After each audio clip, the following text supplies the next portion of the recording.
Thumb grips are typical in sports cars and really improve the way you feel the car. If you opted for them, first mark their location precisely. They should be centered front-back on the steering wheel rim. Use the seam line along the inside of the steering wheel to align them. Then, mark their vertical location. Use the cover as guidance. The tip of the thumb grip should be located exactly where the wrap is the widest.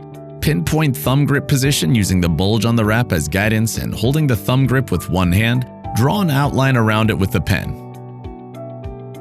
Repeat on the other side.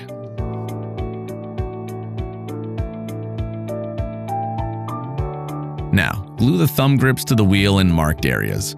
Most glues dedicated for plastics and rubber will work. It's important that the glue be thick, otherwise it would flow downwards.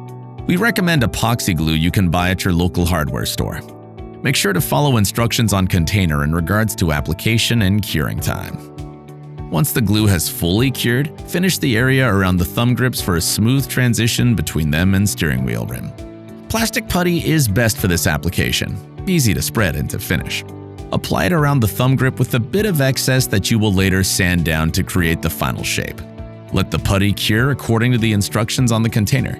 Do not speed it up, just let it sit until cured.